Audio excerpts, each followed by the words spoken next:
Avant de plonger dans cette histoire incroyable, pensez à vous abonner à la chaîne et à activer la cloche. Ici, chaque récit a quelque chose à dire, et vous ne voudrez pas en manquer un seul. Le vent froid soufflait doucement entre les immeubles gris du centre-ville de Chicago. Les voitures passaient rapidement, les gens marchaient pressés, les yeux fixés sur leur téléphone ou sur l'horloge invisible de leurs obligations quotidiennes.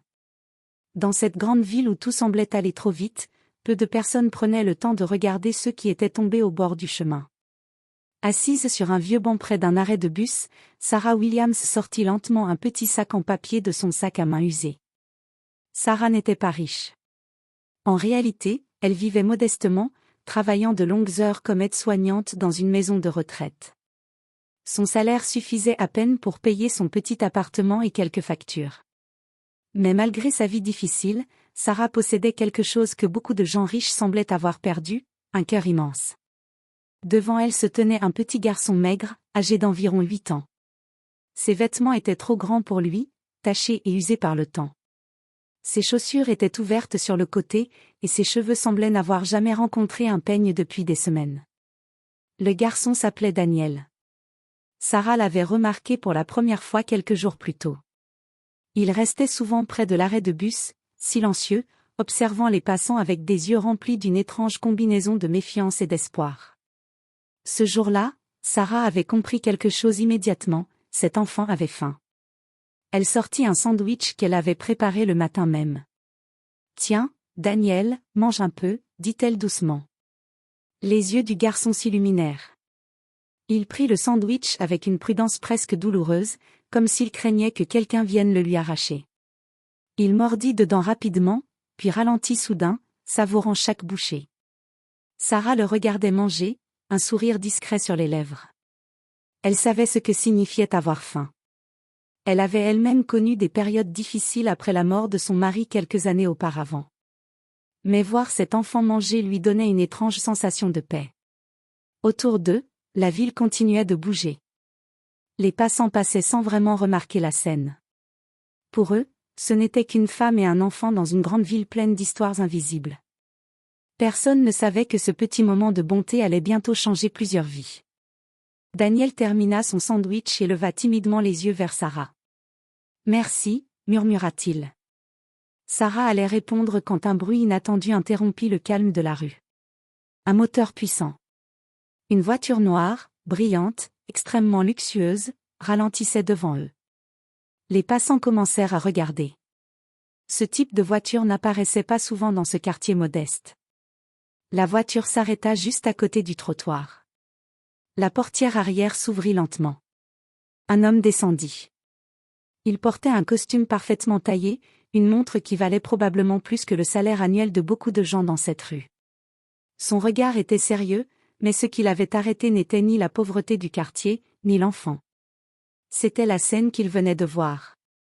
Une femme pauvre partageant son propre repas avec un enfant qui n'avait rien. L'homme resta immobile quelques secondes, observant Sarah et Daniel avec une expression difficile à lire. Puis il fit un pas vers eux.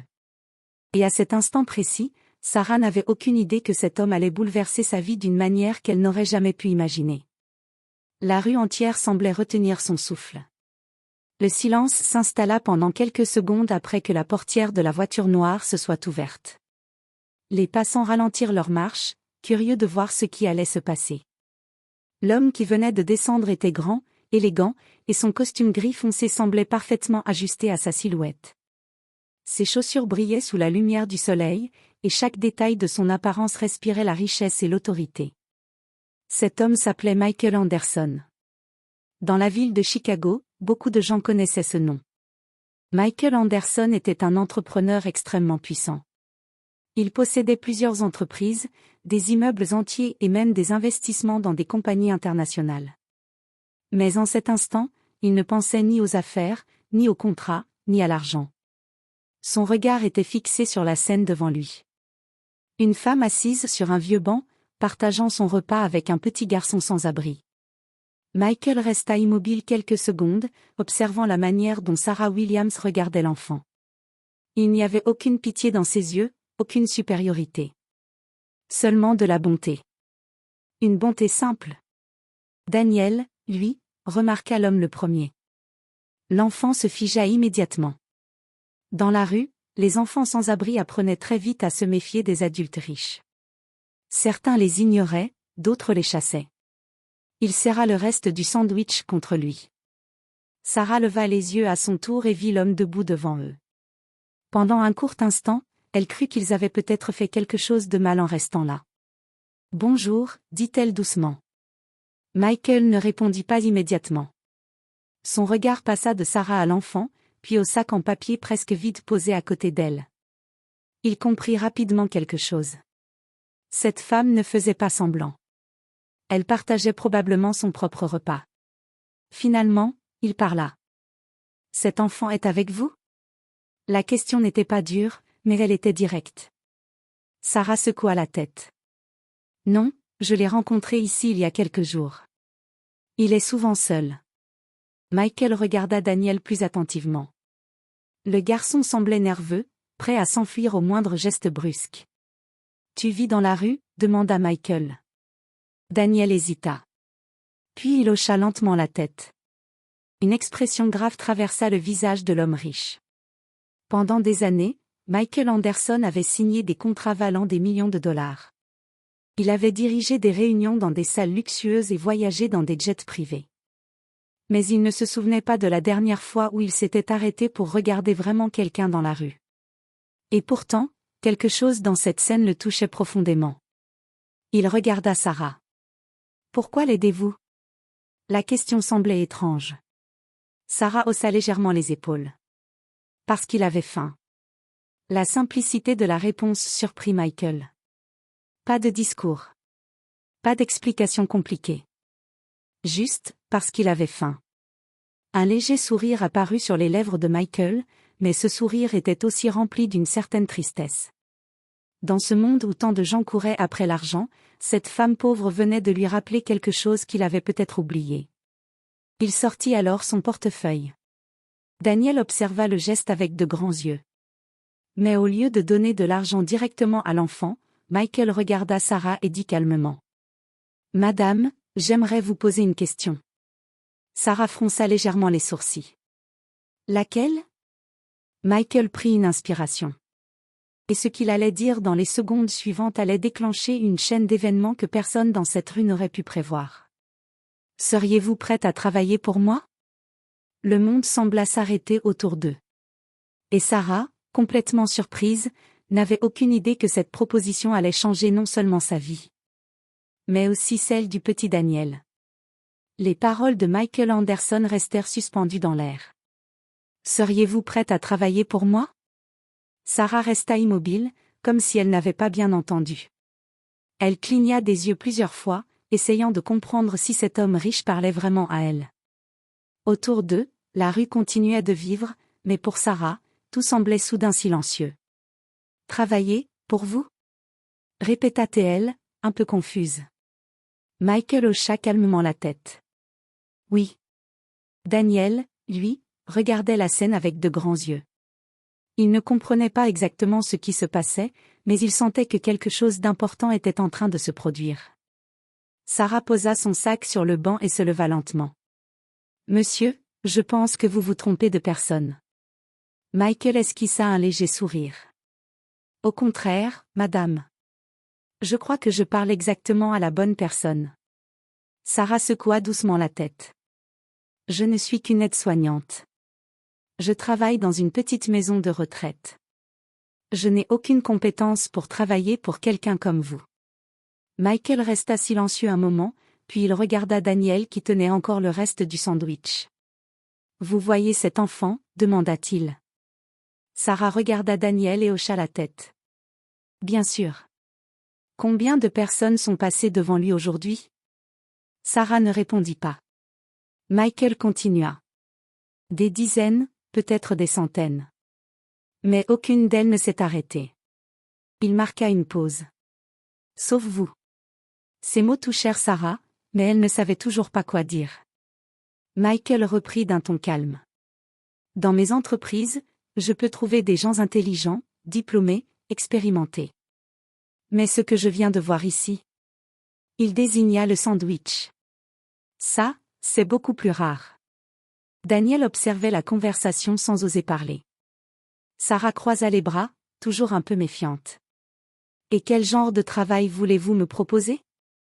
Michael regarda la rue autour d'eux. Puis il répondit. Je dirige une fondation caritative qui aide les enfants sans abri. Mais pour être honnête, je n'ai jamais trouvé la bonne personne pour la gérer. Sarah fut surprise. Vous voulez que je travaille dans votre fondation? Exactement. Le cœur de Sarah battait plus vite. Une partie d'elle voulait croire que tout cela était réel, mais une autre partie restait prudente. Pourquoi moi? Demanda-t-elle. Michael répondit sans hésiter. Parce que vous avez déjà commencé ce travail sans salaire, et sans caméra. Ces mots frappèrent Sarah en plein cœur. Elle regarda Daniel. Le petit garçon semblait nerveux, mais aussi curieux. Puis soudain, Michael se tourna vers l'enfant. Daniel, c'est ça ton nom? Le garçon hocha timidement la tête. Michael s'agenouilla légèrement pour être à sa hauteur. Depuis combien de temps es-tu dans la rue? Daniel hésita.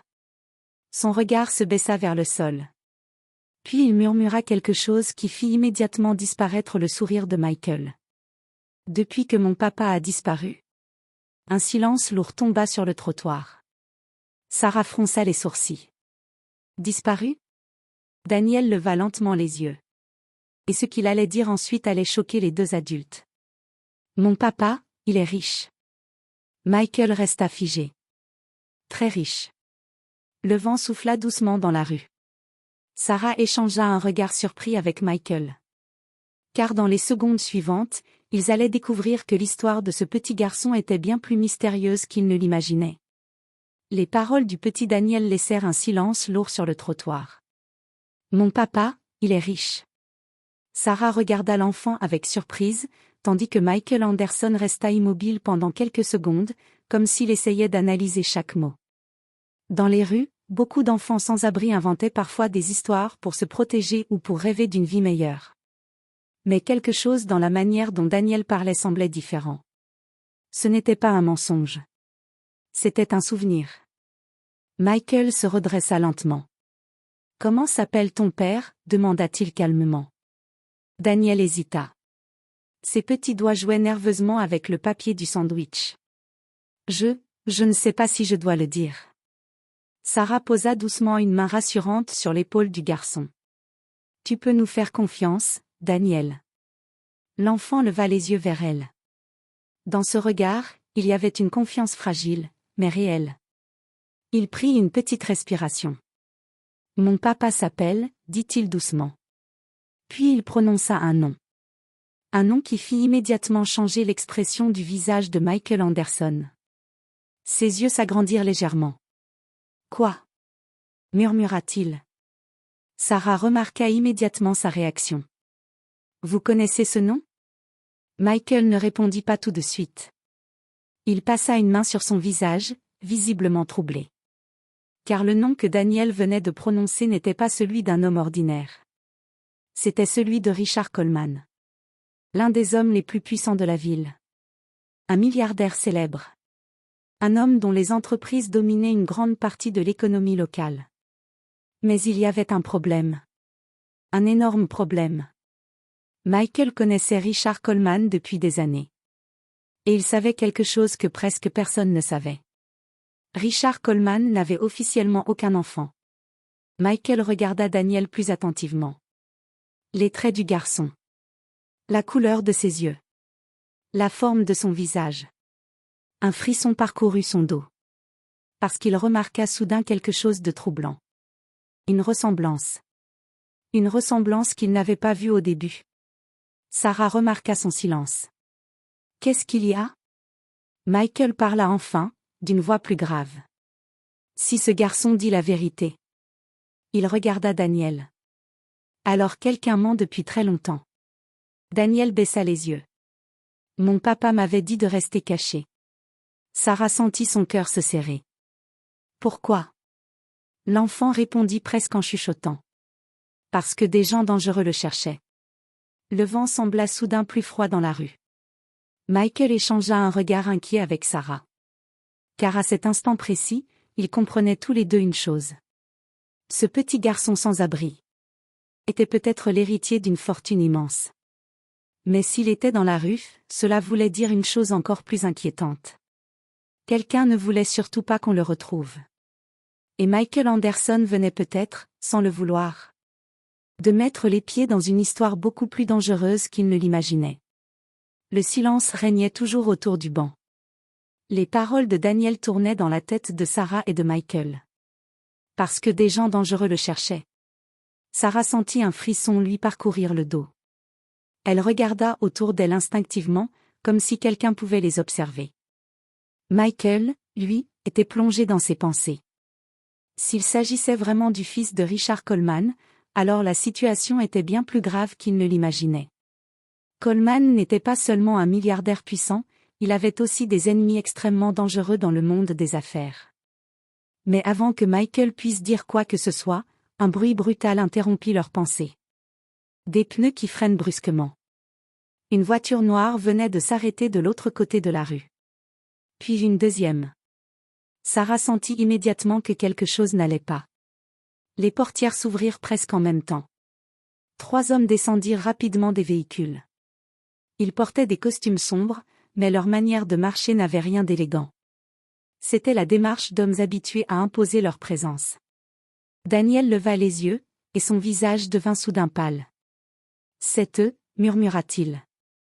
Sarah se pencha vers lui. « Qui ça ?» Le garçon serra son bras avec panique. « Les hommes qui me cherchent. » Le cœur de Sarah se mit à battre très fort. Michael observa les 3 hommes qui traversaient la rue. Leurs regards balayaient les alentours. Puis l'un d'eux pointa soudain dans leur direction. Là. Les 3 hommes commencèrent à marcher rapidement vers eux. Daniel tremblait maintenant. Ils vont me prendre. Sarah se leva immédiatement et se plaça devant le garçon par instinct. Personne ne va te prendre. Mais Michael fit un pas en avant. Son regard venait de changer. Il n'était plus seulement l'homme riche élégant qui était sorti d'une voiture de luxe. Son expression était froide, calculatrice. Les 3 hommes arrivèrent à quelques mètres. Le plus grand d'entre eux parla d'une voix sèche. « Cet enfant vient avec nous. » Sarah secoua la tête. « Non. » L'homme la regarda avec irritation. « Madame, ce n'est pas votre problème. » Michael croisa alors les bras calmement. « Je pense que si. » Les 3 hommes tournèrent leurs regards vers lui. Ils semblaient maintenant réaliser à qui ils avaient affaire. Leur chef plissa légèrement les yeux. Michael Anderson. Le ton avait changé. Mais Michael resta parfaitement calme. Exact. Un silence tendu s'installa. Puis Michael sortit lentement son téléphone. Vous savez, dit-il tranquillement, il se trouve que j'ai déjà appelé quelqu'un. L'homme fronça les sourcils. Qui ? Au même moment, au bout de la rue, on entendit des sirènes de police. Les 3 hommes se retournèrent brusquement. 2 voitures de police apparaissaient déjà à l'angle de la rue. Le chef des hommes serra les dents. Il regarda Daniel une dernière fois. Ce n'est pas fini. Puis les 3 hommes remontèrent rapidement dans leur voiture et disparurent dans la circulation. Le silence revint. Daniel tremblait encore. Sarah s'agenouilla devant lui. « Tu es en sécurité maintenant. » Mais Michael regardait la rue d'un air très sérieux. Car il venait de comprendre une chose. Si ces hommes étaient prêts à venir chercher l'enfant en plein jour, alors quelqu'un de très puissant voulait absolument mettre la main sur Daniel. Et cette personne n'abandonnerait pas si facilement. Michael se tourna vers Sarah. « Nous devons emmener ce garçon dans un endroit sûr. » Puis il regarda Daniel. « Parce que ton histoire... » Il marqua une pause. « Vient seulement de commencer. »